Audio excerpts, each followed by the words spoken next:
Salut la vadrouille! Avec l'approche d'Halloween, je me suis dit que ce serait sympa de faire une petite vidéo avec mes recommandations de séries horreur sur Netflix. J'ai déjà eu l'occasion de regarder pas mal, dont certaines m'ont vraiment bien plu et tenu en haleine jusqu'au bout. Je pense notamment à des séries coréennes comme All of Us Are Dead ou The Silent Sea. Je trouve qu'elles sont vraiment très bons dans le domaine. Ils arrivent à instaurer un suspense vraiment prenant. En général, le début de série prend pas mal de temps pour démarrer. Ils prennent vraiment bien le temps d'installer l'ambiance. Et puis, une fois que tout est posé, alors là, le suspense commence vraiment. C'est comme les bons vins, hein. Ça prend du temps à arriver à maturation, mais avec le temps, ils libèrent tous leurs arômes. Et là, on peut apprécier toutes les saveurs. Donc, les 5 séries que je vous conseillerais pour Halloween seraient tout d'abord The Haunting of Bly Manor, qui m'a vraiment bien plu dans la manière de nous emporter dans l'histoire. Dès les premières minutes, je m'attendais à une série avec des scènes vraiment bien flippantes, d'esprits qui reviennent à la vie avec des gros plans et des moments bien angoissants. Alors oui, au début, quand on ne connaît pas l'histoire des personnages, on se dit que c'est le genre de série qui va foutre les boules, mais dès qu'on en sait un peu plus sur eux, après 2 ou 3 épisodes, on les connaît mieux, on sait pourquoi et comment ils en sont arrivés là, et la peur qu'ils inspiraient par le côté surnaturel au début disparaît. En tout cas, chez moi, c'est ce qui s'est passé. Les esprits m'inspiraient un peu de peur au début, et puis en avançant dans l'histoire, l'intrigue a pris le pas, et je ne les ai plus vus comme des personnages qui sont là pour faire peur, comme des mauvais esprits, mais comme les personnages pleinement ancrés dans l'histoire avec un rôle propre. En gros, sans vous spoiler, la série raconte l'histoire d'une gouvernante chargée de garder 2 enfants dans un manoir où il se passe des phénomènes étranges. On sent que l'ambiance est vraiment lourde, qu'il y a quelque chose de pas net derrière, mais quoi, on ne sait pas encore. Je ne vais pas vous en dire plus, sinon j'entre vraiment dans le déroulement de l'histoire et je risque de vous spoiler parce qu'on entre quand même assez vite dans les détails, je trouve. Un autre élément qui m'a bien plu dans la série, c'est l'actrice principale, qui est la même que la copine du psychopathe dans la 2e et 3e saison de You. Je trouve qu'elle est super douée pour jouer les émotions tristes et angoissantes. Elle était parfaite dans le rôle. On ressent vraiment l'angoisse et le désarroi qu'elle peut ressentir par moments, et ça, c'est bon. The Haunting of Hill House reprend le même thème avec les mêmes actrices, enfin la même actrice, mais même s'il y avait des scènes bien malaisantes, je préfère de loin The Haunting of Bly Manor. Ouais, j'ai vraiment de la salive tout le temps en fait.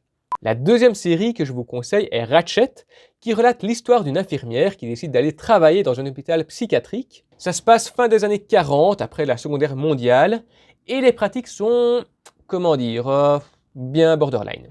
Non mais clairement, on est sur des actes de torture. On est au début des traitements des troubles psychiatriques, et on y voit à peu près tout. Des électrochocs, lobotomies, des bains glacés ou extrêmement bouillants, sans que les patients puissent s'enfuir. Vraiment, c'est trash. Et on a cette infirmière qui décide de travailler là-bas et d'y rester malgré tout ce qu'elle y découvre. Mais pourquoi ?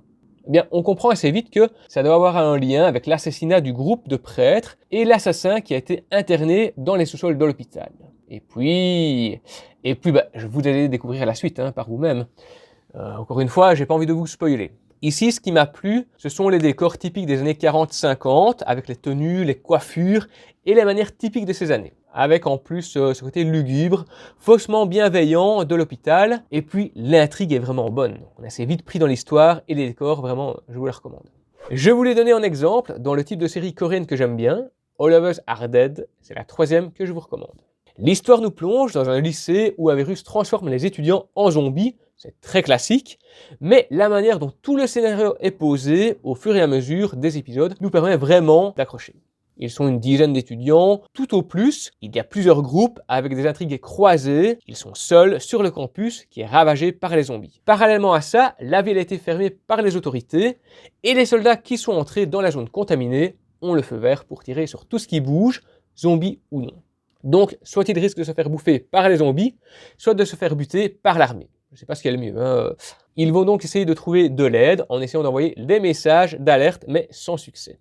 Ici, je pense que les fans de séries et films coréens devraient vraiment aimer. C'est difficile à expliquer, mais je trouve que le genre a une manière de créer le suspense qui est très progressive. Les premières minutes peuvent sembler sans intérêt, alors qu'elles prennent vraiment tout leur sens plus tard pour mieux comprendre certains moments de l'histoire et même mieux s'attacher à certains personnages. Ce qui augmente le suspense et fait qu'on a vraiment de l'empathie pour eux et qu'on a même peur pour eux. Toujours dans le genre sud-coréen et dont je vous ai parlé au début de Silent Sea, qui nous amène à suivre une expédition d'astronautes partis pour une mission dans l'espace où ils doivent réussir à retrouver un mystérieux échantillon dans une navette abandonnée. L'eau est devenue extrêmement rare sur Terre, au point d'en être devenue une sorte de monnaie de paye qu'on reçoit quand on travaille. Et les participants à cette expédition, si je me souviens bien, doivent recevoir des crédits en eau s'ils mènent cette mission à bien.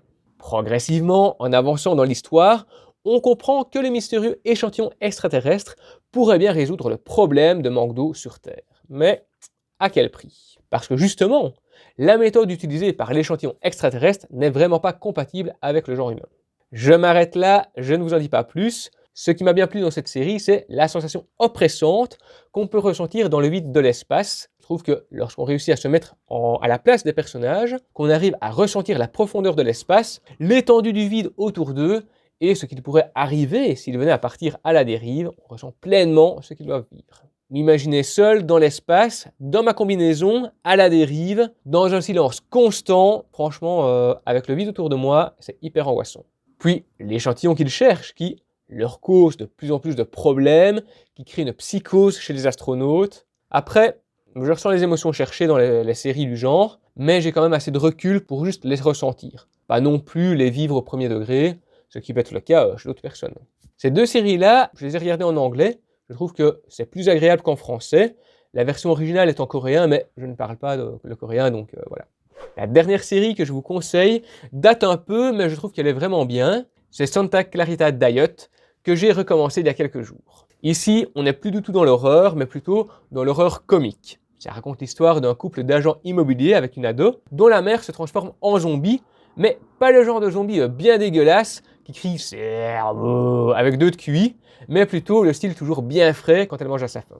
Au début, elle tente de se nourrir sans éveiller les soupçons, mais très vite, son mari le découvre, puis la fille, puis même le voisin, aka le copain de sa fille. Et là, tout le monde s'y met pour la nourrir de la manière la moins barbare possible, en choisissant des victimes qui ne manqueront à personne, comme des criminels par exemple.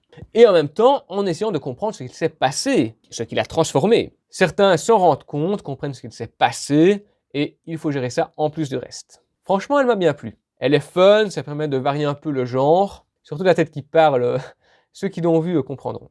Ici, je ne vous en ai proposé que 5, les 5 qui m'ont le plus plu, mais il en restait pas mal que je ne connais pas encore. D'ailleurs, dites-moi un peu la série qui vous a marqué le plus et pourquoi, et peut-être que je la regarderai et que je vous ferai un épisode dessus pour vous dire, voilà, vous donner mon avis. Je vous ai concocté un épisode spécial Halloween dans lequel je vous parle d'un coffret du 19e siècle qui servait à tuer les vampires, d'un mystérieux manuel qui permettait de les identifier et des rituels pour compromettre tout retour à la vie des défunts victimes de vampirisme. Il apparaîtra juste là, le 31 octobre à 20 h. Soyez au rendez-vous et Happy Halloween!